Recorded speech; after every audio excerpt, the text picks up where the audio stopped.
L'Académie des entrepreneurs à succès. Le gouverneur en place a même demandé à ce qu'on arrête avec l'utilisation des sachets plastiques. Alors la solution que moi j'apporte aujourd'hui, c'est les sachets en papier. Les sachets en papier que nous allons apporter ne seront pas vendus parce que nous ne voulons pas donner d'alternative aux gens qui utilisent des sachets. Nous allons commencer, il faut le noter, avec les gens du secteur des pains, les mamans qui vendent des pains. Il faut noter qu'il y a environ 4 millions de pains qui sont vendus chaque jour à Kinshasa. Ce qui veut dire qu'il y a utilisation des sachets, plus ou moins 4 millions de sachets plastiques qui étaient utilisés. Donc on essaye de remplacer ça. C'est pour ça qu'on ne veut pas leur donner l'alternative parce que les sachets en papier coûtent plus cher que les sachets en plastique. Nous allons apporter ça gratuitement à ces mamans. Et bien la question, elle est évidente. Comment vous faites l'argent? Et bien nous allons mettre la publicité sur les sachets en papier que nous allons apporter.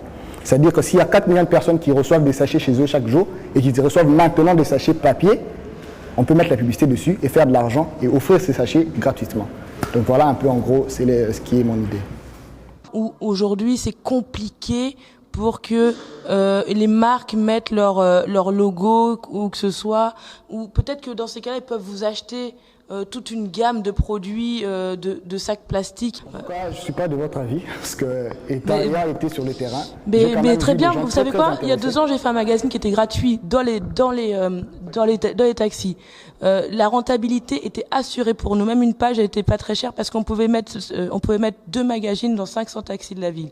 Avec ça, on pouvait toucher presque 1 million de personnes par semaine. Et même ça... Et donc là, c'est des chiffres qui sont plus précis que vous. Et même ça, les Robank, les TMB, tout ça, ils ont accepté quelques fois, mais c'était difficile, etc. Et on n'était pas encore dans une crise économique comme aujourd'hui.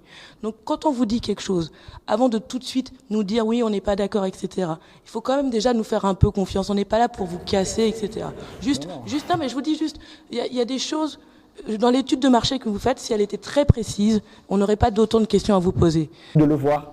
Je suis d'accord, mais moi, de toutes les manières, sur un point de vue tout à fait environnemental, vous parlez du fait de remplacer le sachet plastique par le papier, mais le papier veut dire aussi couper des arbres. Donc après... Ça, c'est inévitable. il y a des principes avec lesquels on coupe. Quand on coupe mal, c'est lorsqu'on coupe n'importe comment. Moi, je vais dire non. Tout ça est totalement flou pour moi et je vous considère simplement comme quelqu'un qui veut fabriquer des sacs papier. Tout court. Et ça, il y en a des tonnes aujourd'hui et ça fonctionne à peine. Et du coup, pour ça, moi, je dis non. J'avais un peu sous-estimé les jurys, vous êtes coriaces. Je vois d'autres candidats qui sortent, on va un peu voir quelles sont leurs impressions. Bonjour mon cher. Bonjour. Comment tu t'appelles? Moi c'est Jean-Claude. Alors Jean-Claude, comment s'est passé ton casting? Alors il faut dire que c'était quand même serré, parce que je suis ressorti qu'avec un seul oui. Mais c'était une très belle expérience. On a rencontré un jury qui est pertinent et qui donne des conseils qui vous avancent.